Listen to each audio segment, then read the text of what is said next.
today's video, I am going to do a semi-hydroponics nutrients and pH video. I've done one of these before a while back, but they're just a lot of things I want to clarify in this video, so I'm redoing it. At this point, I have a lot of videos on semi-hydroponics, so I have an entire playlist. I have a video on how to start out with semi-hydroponics, so I would just check out that entire playlist if you want to get started. So with nutrients and pH, a lot of people ask if nutrients are needed right away, and I pretty much started with nutrients right away, like a low concentration of nutrients. But if you do it without at first, it's okay too. I just wouldn't say that nutrients are ever optional because LECA doesn't have any nutrients like soil does. And then also with the pH, some people who do semi-hydroponics don't test their pH at all. I have always been testing my pH, so you can experiment with it and make that decision. First, I am going to talk about the series I use. So here is the series. This is the General Hydroponics series. This is from Amazon. I always have it linked in my video. So it comes with a set of 3. This is for Bloom, for Micro, and for Grow. This is the first set of bottles I've gotten too, so it does last a long time. It also depends on how many plants you have and how often you change out your water. Some people are going to use more, some people are going to use less. I don't have that many plants, so that's why I still have a lot. This is by the same company, General Hydroponics, and a pH down and pH up. Again, the first set I've ever gotten. I haven't had to repurchase yet. I've only used pH up one time, and that's because I put too much pH down. pH down, I am down to here. And then I have the testing indicator fluid.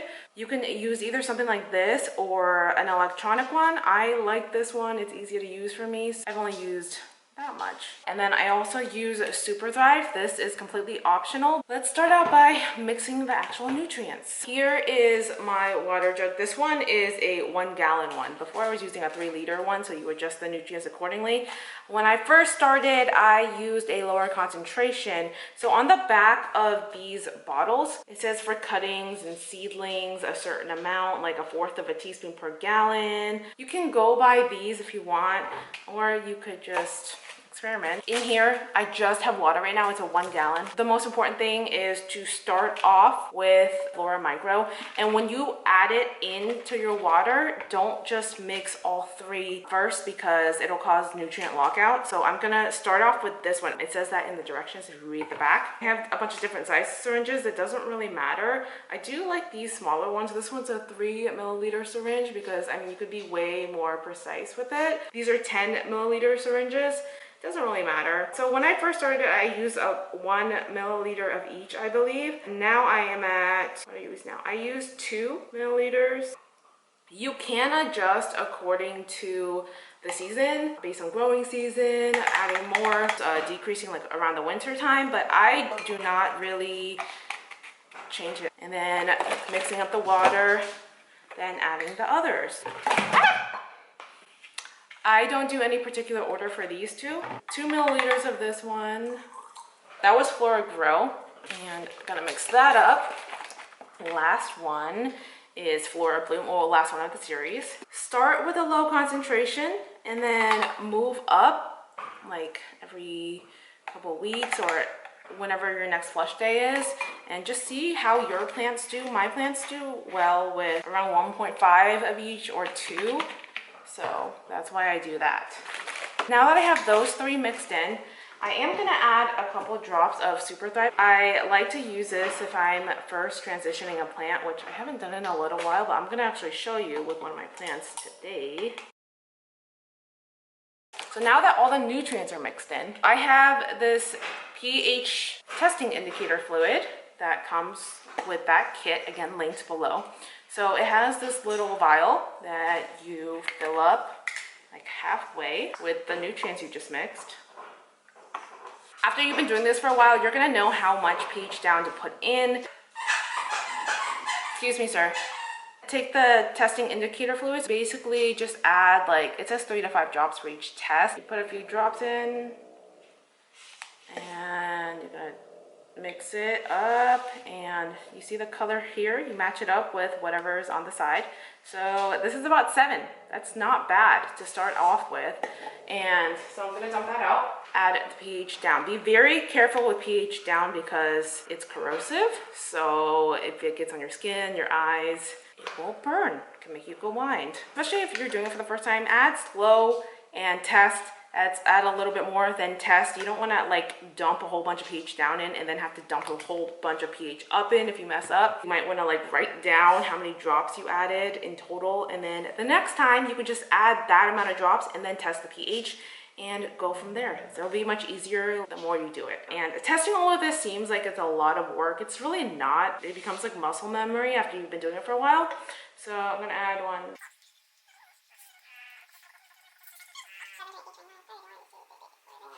Mine started out at 7. I added 35 drops total to mine. You start slow, don't just go by that because the water in your area might start off with a different pH. It tells you on the bottle as well. It says that the best is between 5.5 and 6.5 for houseplants. I do 5.5 because as your plant sits in the nutrient water over the weeks, the pH will climb.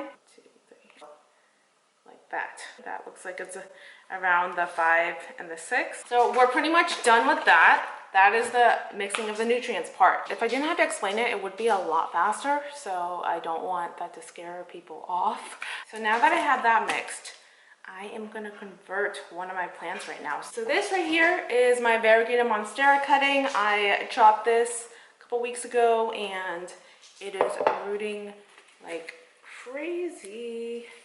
I did not propagate in LECA just because, I mean, we moved in and I didn't want to have to go find my stuff. I have no problem propagating in either LECA or water. I mean, it does well, and especially it's going to be really easy to convert this right now. I'm over by the sink now, and what you'll need to convert your plant is, I would suggest just using nursery pots. So I do not go out and buy netted pots. I just use the nursery pot that my plants come in, and then I do save them. Sorry, the noise is Milo.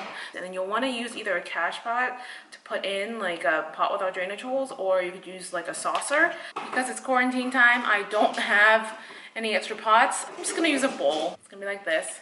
So in my first video, which I highly suggest you go watch if you have not watched it already, I talk about how you put the water up to the 1/3 mark. I recommend putting up to the 1/3 mark of the size of the container or how far up you're putting the LECA. Let's say this was the container up to here and I only put the LECA up to here.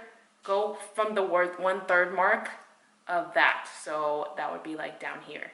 Does that make sense? Anyways, for this, I'm gonna have the water like right there. This is like reused LECA. So I'm just gonna measure out in this pot. I do not soak my LECA at all. I just rinse it. If this had been brand new LECA, I suggest you rinsing this outside. It might clog up your sink because it has clay in it.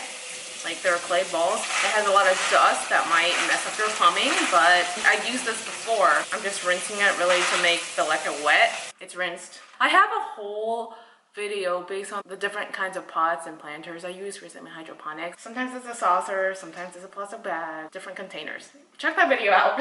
So I have some LECA in the bottom. It doesn't have to like be at a specific point. If the water comes up a little bit from there, it doesn't really matter. I am just gonna arrange it in the pot without trying to mess up the roots. These roots are looking good. So we have it like this, right? You take the rest of the LECA, just throw it in there, cover up the roots, make sure it's sturdy in the pot. Something you might want to do is shake as you go.